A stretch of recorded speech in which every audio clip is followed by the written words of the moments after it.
प्यारे बच्चों, कल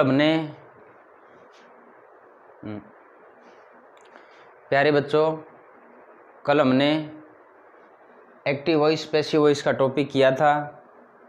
आज इस टॉपिक को हम आगे करेंगे। इसमें कल हमने क्या किया था वो मैं एक बार रिपीट कर रहा हूँ। कल मैंने आपको एक फॉर्मूला लिखवाया था और 5 नियम लिखवाए थे। कितने? 5 फॉर्मूला लिखवाया था। सब्जेक्ट, हेल्पिंग वर्ब, वर्ब की थर्ड फॉर्म, फिर बाई, फिर ऑब्जेक्ट, ये लिखवाया था। याद होगा सभी को। रूल नंबर 1 लिखवाया था, ऑब्जेक्ट सब्जेक्ट में ऑब्जेक्ट को सब्जेक्ट में बदलो। ये दोबारा से आपको अब मैं जो अब लिखवा रहा हूँ ये सिर्फ रिपीट कर रहा हूँ, आपको कॉपी में दोबारा नहीं लिखना। टेंस के अनुसार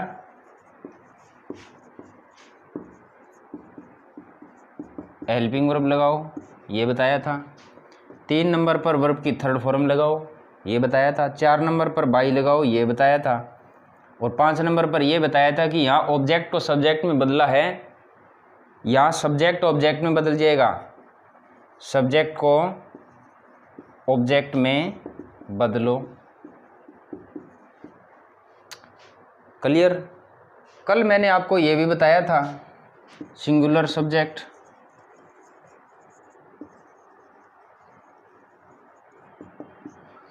एक वचन सब्जेक्ट भी बताए थे। मैंने आपको कहा था ही, सी, इट।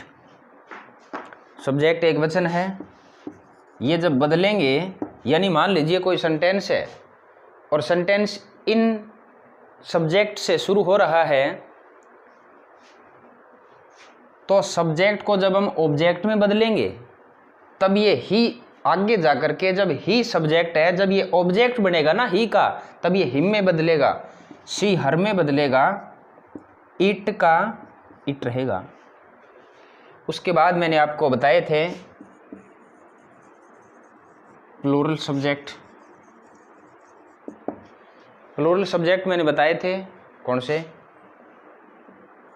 वी, यू, दे और एक आई भी बताया था, जो कि टेंस में गणना इसकी बहुवचन में होती है। तो वी जब यहाँ इसी प्रकार, जिस प्रकार ही हिम में बदला, इसी प्रकार सब्जेक्ट जब ऑब्जेक्ट में बदलेगा तो ये बहुवचन सब्जेक्ट है। वी, यू, दे और आई। वी अस में बदल जाएगा, यू बदलता नहीं है। क्यों नहीं बदलता? क्योंकि यू योर्स, योर यू होता है, और सी दे देम में बदलता है, और आई मी में बदलेगा। सभी बच्चों को मैंने ये याद करने के लिए कहा था, अभी कॉपी में आप लिख लेना और याद कर लेना, ताकि जब हम इन 5 नियमों को जब अप्लाई करेंगे तो ये सारी चीज़ें हैं आपके काम आएगी। क्लियर? उसके बाद आगे करेंगे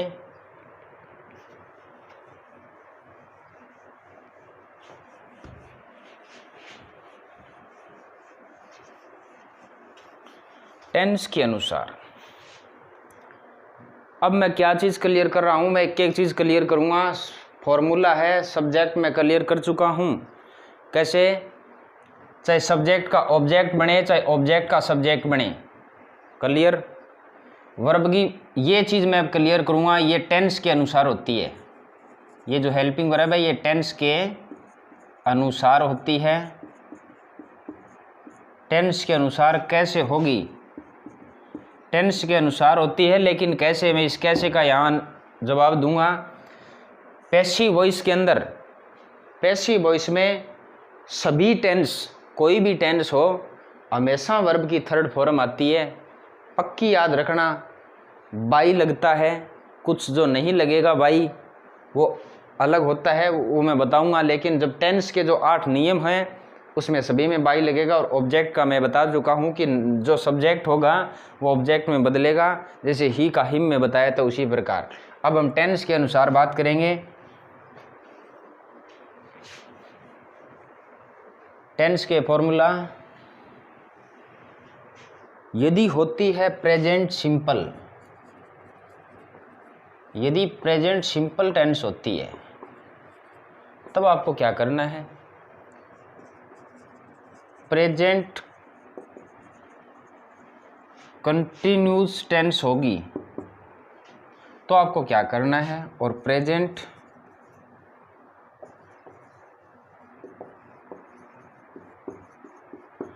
परफेक्ट टेंस होगी तब आपको क्या करना है, इसकी पहचान क्या होती है। जैसे एक वाक्य लिख रहा हूं, राम रीड से बुक, ये कैसे होगा, राम इज रीडिंग ए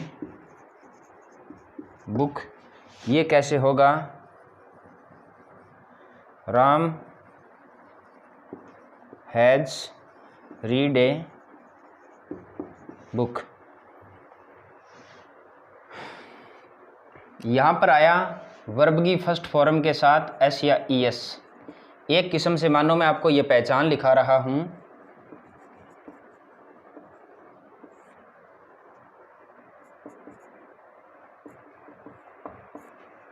पहचान होगी वर्ब की फर्स्ट फॉर्म के साथ एस या ई एस। क्या पहचान है इसमें, वर्ब की फर्स्ट फॉर्म रीड है, एस इसके साथ में लगा है, या तो एस होगा लगा या ई एस होगा, या तो एस होगा या ई एस होगा, तो प्रेजेंट सिंपल का वाक्य होगा।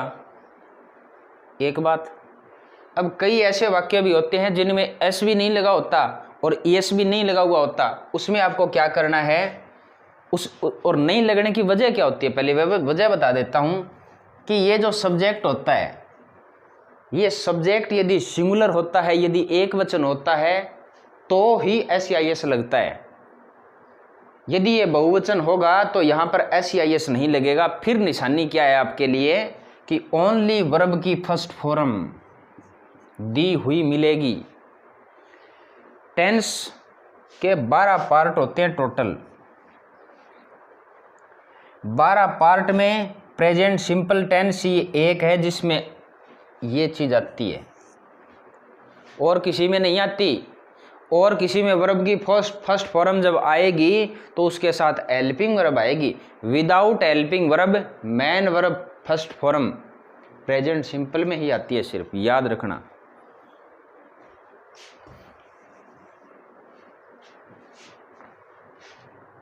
तो हम पहचान कर रहे हैं, पहचान हम कर चुके हैं। ये पहचान होगी या तो अकेली फर्स्ट फॉर्म आएगी, या फिर एस साथ में लगा हुआ होगा, या ई एस होगा। यदि ऐसा हो जाए तो आपको जो हेल्पिंग वर्ब चुननी है वो इज एम आर में से चुननी है। इज एम और आर, इन तीनों में से नए सब्जेक्ट के अनुसार चुननी है एक, ठीक। दूसरी प्रेजेंट कंटिन्यूस टेंस, इसकी वाक्य की पहचान ये है, Ram is reading a book. इसकी पहचान क्या होगी कि इज एम और आर पहले से लगा हुआ होगा और पहली फॉर्म के साथ आईएनजी लगा हुआ मिलेगा आपको।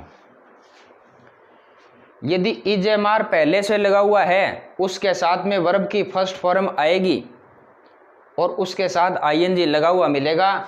ऐसी सिचुएशन आपके सामने आ जाए, कहने का मतलब प्रेजेंट कंटिन्यूज का वाक्य यदि आपके पास आ जाए, जैसे ये मैंने लिख रखा है Ram is reading a book है, तब आपको क्या करना है, हेल्पिंग वर्ब। नई जो हेल्पिंग वर्ब क्या होगी वो ये होगी इज बीइंग, एम बीइंग और आर बीइंग।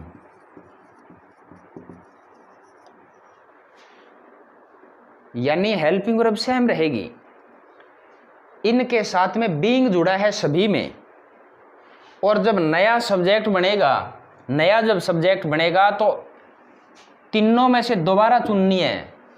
पहले मान लीजिए इज आया हुआ है तो दोबारा से जब लगाएंगे ना, हेल्पिंग वर्ब चुनेंगे, तब जरूरी नहीं इज आए। यहाँ पर यदि बहुवचन होगा तो इज नहीं बल्कि बहुवचन होगा तो आर आएगा। यहाँ पर यदि मी होगा वो मी आगे जा करके आई में बदलेगा, फिर एम भी आएगा। ये इस वाक्य को हम बदलेंगे तो इज भी आएगा। क्यों? क्योंकि ये ए का मतलब एक होता है, एन का मतलब भी एक होता है। क्लियर?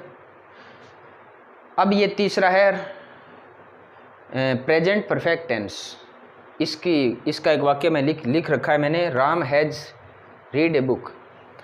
इसकी पहचान क्या होती है? इसमें हैज़ और हैव लगा हुआ होता है और वर्ब की होती है थर्ड फॉर्म। अब आप ये सोच रहे होंगे कि सर ने फर्स्ट फॉर्म यहाँ पर लगा रखी है, फर्स्ट यहाँ पर लगा रखी है। नहीं, ऐसा नहीं है। क्यों नहीं है? क्योंकि रीड फर्स्ट फॉर्म है, ये रीड भी ये सेकंड है, और ये कहने का मतलब अंतर नहीं होता। वर्ब की जो ये होती है फॉर्म, ये कई ऐसी भी होती है जो तीनों एक समान होती है। इनमें पता नहीं चलता ये कौन सी है, इसकी हेल्पिंग वर्ब बताएगी। यहाँ फर्स्ट है, यहाँ फर्स्ट है तो इसके साथ हेल्पिंग वर्ब नहीं है। हेल्पिंग वर्ब नहीं है। मैंने स्टार्टिंग में क्या बताया कि प्रेजेंट सिंपल एक ऐसी टेंस है सभी पार्ट्स में से जहाँ पर वर्ब की फर्स्ट फॉर्म अकेली आती है, उसके साथ हेल्पिंग वर्ब नहीं आता। और जहाँ कहीं भी वर्ब की फर्स्ट फॉर्म आएगी तो उसके साथ हेल्पिंग वर्ब लगा हुआ मिलेगा।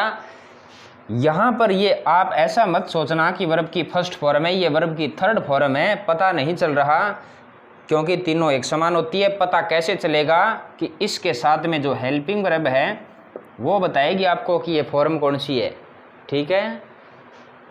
ऐसी सिचुएशन आ जाए भी हैज वाला वाक्य आपके सामने आ जाए तो उसमें आपको क्या करना है? हैज बीन और हैव बीन दोनों में से ही चुनना है। एज अकेला आ गया, यहाँ पर ये वाक्य है, तो एज बिन और हैव बिन दोनों में से चुनना है। एक वचन के साथ ये और बहुवचन के साथ ये चुनना है। याद रखना है सभी बच्चों को। मैं एक बार फिर से रिपीट कर रहा हूँ, ये नियम है। इन नियम यदि आपको ये याद है तो ही आप पैसिव वॉइस को हल कर सकते हो। मैंने लिखा प्रेजेंट सिंपल का वाक्य जब आएगा तो इज हमारे हेल्पिंग वर्ब में से चुननी है, तीनों में से एक चुननी है। पहचान कैसे करोगी कि वर्ब की फर्स्ट फॉर्म आएगी या फिर एस लगा हुआ होगा साथ में, या फिर ई एस लगा हुआ होगा। समझ में आ गया? दोबारा एक बार फिर से बता रहा हूँ, प्रेजेंट सिंपल का यदि वाक्य आ जाता है तो जैसे राम रीड्स ए बुक, तो उसकी पहचान क्या होगी? वर्ब की फर्स्ट फॉर्म आएगी या फिर एस लगा हुआ होगा या ई एस। ऐसी सिचुएशन आए तो इज हमारे हेल्पिंग वर्ब में से नए सब्जेक्ट के अनुसार एक चुनना है। समझे? उसके बाद present continuous tense, Ram is reading a book. ये इसका एक मैंने वाक्य लिखा है ताकि आपको समझने में आसानी हो। इसमें इज एम आर आएगी और पहली फॉर्म के साथ आई एन जी आएगा। यहाँ इज एम आर में से इज है ना, हेल्पिंग वर्ब तो चाहे वहाँ 3 है, टोटल 3 है प्रेजेंट कंटिन्यूस टेंस की, लेकिन सेंटेंस के अंदर एक ही लगती है। तो यहाँ पर तीनों में से एक लगी। इज क्यों लगा? क्योंकि एक वचन के साथ इज लगता है, बहुवचन के साथ आर लगता है और आई के साथ है एम लगता है, याद रखना। तो इज एम आर आ गई और ये पहली फॉर्म के साथ आई एन जी पहचान होती है, ये आई एन जी। क्लियर? ऐसा आ जाए तो आपको is being, am being, are being तीनों में से चुनना है। समझ में आ गया? एक बार फिर से बता रहा हूँ, प्रेजेंट कंटिन्यूस टेंस का यदि वाक्य आ जाता है तो Ram is reading a book, इसमें पहचान कैसे करोगे कि इज एम आर इसमें लगा हुआ होगा, पहली फॉर्म के साथ आई एन जी होगा। ऐसा आ जाए तो आप इन तीनों में से यानी इज बीइंग, आर बीइंग यानी तीनों हेल्पिंग वर्ब्स के साथ बीइंग जोड़ देना, और बीइंग जोड़ने के बाद फिर तीनों में से एक को नए सब्जेक्ट के हिसाब से उठा करके लाना है। समझ गए? अब है present perfect tense. Present perfect tense में एक वाक्य मैंने लिखा है, Ram has read a book. Ram has read a book, Ram पुस्तक पढ़ चुका है।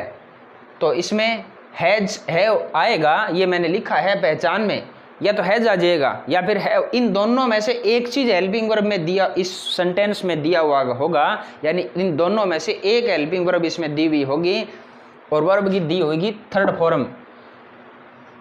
तो इन दोनों में से एक यदि हो तो इन दोनों के साथ बीन जोड़ना है। इन अंतर है इसमें, देखना ध्यान से, ये बीइंग है, ये बीन है। इन दोनों के साथ एज के साथ बीन जुड़ गया, एव के साथ बीन जुड़ गया। फिर दोनों को इकट्ठी करके फिर नए सब्जेक्ट, जब ऑब्जेक्ट को जब सब्जेक्ट बनाओगे ना, 1 नंबर जो नियम है, जो नया सब्जेक्ट बनेगा उस हिसाब से इसको चुनना है। अब हम इस चीज़ को यही रखेंगे और अब ये हम वाक्य करेंगे। कैसे? ये मैं कट कर रहा हूँ, इसको भी और इसको भी।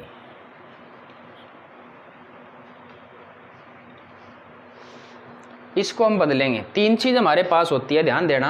पहले 0 लेवल से लेकर के चलते हैं, तभी कोई चीज़ क्लियर होती है, सरल से कठिन की ओर। 3 चीज़ हमारे पास होती है। 1 नंबर पर सब्जेक्ट होता है, फिर वर्ब होती है हमारे पास, फिर ऑब्जेक्ट होता है। ठीक है, पहले मैं ये क्लियर कर दूं कि ऑब्जेक्ट के साथ कई ऑब्जेक्ट ऐसे होते हैं जिनके साथ आर्टिकल लगा हुआ मिलेगा, चाहे ए हो, चाहे एन हो, चाहे द आर्टिकल हो, जो भी हो इसके रखना साथ में ही है। इसको हटा अलग मत कर देना, अलग करते ही गड़बड़ हो जाएगी। यानी कहने का मतलब जब हम नया सब्जेक्ट बनाएंगे तो ये ए बुक ही आएगा आगे, समझे? अब इसको वाक्य को हम बदलें, देखो कैसे। यानी सूत्र भी मैं यहाँ लिख देता हूँ एक बार। सब्जेक्ट, हेल्पिंग वर्ब, वर्ब की थर्ड फॉर्म, फिर बाई, फिर नया ऑब्जेक्ट, ये नया सब्जेक्ट। सूत्र मैंने लिखा है, फॉर्मूला मैंने जब लिखते वक्त कहा था सूत्र को याद रखना है। सूत्र में 5 चीज़ें हैं, 3, 4 और 5 है। 5 ही मैंने वो नियम लिखवाए थे, सब्जेक्ट को ऑब्जेक्ट में बदलो, हेल्पिंग वर्ब लगाओ, थर्ड फॉर्म लगाओ, बाई लगाओ और सब्जेक्ट को ऑब्जेक्ट में बदलो। ठीक है, 5 ही ये भी 5 ही है। इसके अनुसार चलेंगे हम। ये कहता है सब्जेक्ट लगाओ, लेकिन हमें करना क्या है कि नया सब्जेक्ट, ऑब्जेक्ट आएगा आगे, ऑब्जेक्ट बदल जाएगा सब्जेक्ट में। क्या लिखेंगे? A book. अब एक चीज़ और भी बता देता हूँ साथ में। सभी बच्चे वैसे तो समझदार हैं, लेकिन मैं फिर भी बता देता हूँ कि बच्चे आप गलती कर देते हो। नया सेंटेंस जब भी शुरू करते हैं तो पहला जो लेटर होगा, जिसको हम अक्षर कह देते हैं, लेटर इंग्लिश में होता है और अक्षर हिंदी में, वो बड़ी अंग्रेजी का यानी कैपिटल लेटर में लिखना है, समझे? इसलिए हमने ए बड़ा लिखा, यहाँ छोटा है क्योंकि ये बीच में है, समझ गए इतना? अब मैंने एक काम किया है, सब्जेक्ट लिखा। 2 नंबर पर कहता है कि हेल्पिंग वर्ब लगाओ। हेल्पिंग वर्ब लगाएंगे कौन सी में से? इन में से लगाएंगे। क्यों? क्योंकि ये सिंपल का वाक्य है, प्रेजेंट है, सिंपल का वाक्य है।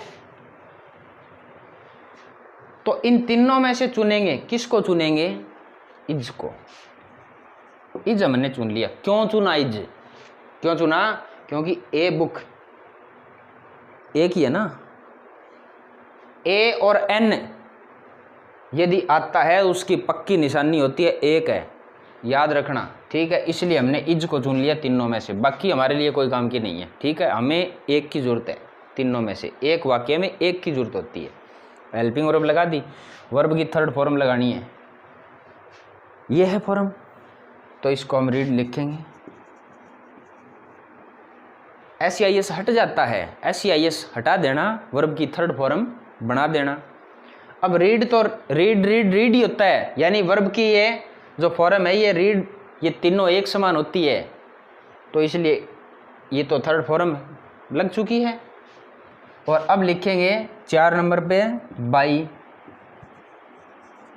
और राम है तो राम, क्योंकि यहाँ पर यदि ही होता तो वो हिम में बदल जाता, लेकिन किसी भी व्यक्ति का यदि नाम आता है तो नाम सेम रखना और उस व्यक्ति के नाम का जो पहला अक्षर है वो बड़ा रखना। ठीक है, समझ में आया? और एक्सरसाइज करेंगे, इसका भी करेंगे फिर, और ध्यान से देखना। Ram is reading a book, system वही है। ये इसमें क्या है? सब्जेक्ट है, ये इसमें हेल्पिंग वर्ब है, ये इसमें मेन वर्ब है, ये इसमें ऑब्जेक्ट है।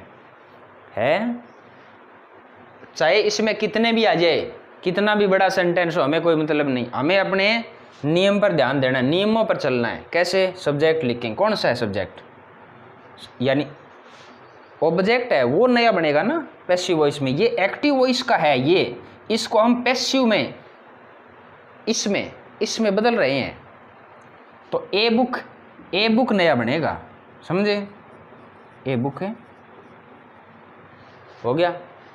अब मैंने आपको बताया था कि इज एम आर यदि पहले से आ जाता है तो is being, are being, am being में से चुनना है, बताया था ना। तो हम यहां पर क्या चुनेंगे? इज बीइंग चुन लिया। उसके बाद हमने हेल्पिंग वर्ब लगाई है अभी, अब हम थर्ड फॉर्म लगाएंगे। थर्ड फॉर्म ये मैन वर्ब या सीधा वी में लिख रहा हूं, वो बात एक ही होती है, मुख्य क्रिया या क्रिया। तो मैन वर्ब इसमें रीड है, रीडिंग है, तो आईएनजी तो हट जाएगा, अकेला रीड रहेगा। और थर्ड फॉर्म ही है ये रीड, और लगा दिया, बाई लगाएंगे। और फिर हम ऑब्जेक्ट है, ऑब्जेक्ट यहाँ पर ये जो सब्जेक्ट है ये ऑब्जेक्ट में होता है, इसलिए यहाँ पर क्या लिखेंगे? राम। तो वाक्य हमारा बनकर के तैयार है, a book is being read by Ram. ठीक, अब हम ये करेंगे वाक्य। ये वाक्य कैसे करेंगे? Ram has read a book. मैंने आपको बताया था हैज़ और हैव पहले से आ चुका है, हैज़ और हैव पहले से आ चुका है, हैज़ और हैव आ गया तो इनमें से चुनना है। कैसे चुनेंगे? ए बुक सिस्टम वही है, ये सब्जेक्ट है, ये हेल्पिंग वर्ब है, ये वर्ब की थर्ड फॉर्म है, वर्ब की थर्ड फॉर्म है, और ये ऑब्जेक्ट है। ऑब्जेक्ट को नया सब्जेक्ट बनाएंगे, ए बुक। हेल्पिंग वर्ब लिखेंगे हैज़ बीन, क्योंकि हैज़ यदि पहले से आ जाता है कोई भी सेंटेंस में तो हैज़ बीन और हैव बीन में चुनना है। हमने हैज़ बीन को चुना, क्यों चुना? क्योंकि एक वचन के साथ हैज़ बीन लगता है और बहुवचन के साथ हैव बीन लगता है। ये एक वचन के साथ हैज़ बीन और ये बहुवचन के साथ, याद रखना, ठीक है। हमने हेल्पिंग वर्ब लगा दी, वर्ब की थर्ड फॉर्म लगाएंगे रीड, उसके बाद 4 नंबर पर बाई, और ये लास्ट में राम। सब्जेक्ट है, ये ऑब्जेक्ट में बदल गया वहाँ जा करके। ये वाक्य आपका बन करके तैयार है। उम्मीद करता हूँ सभी बच्चों को अच्छी तरह से समझ में आया होगा।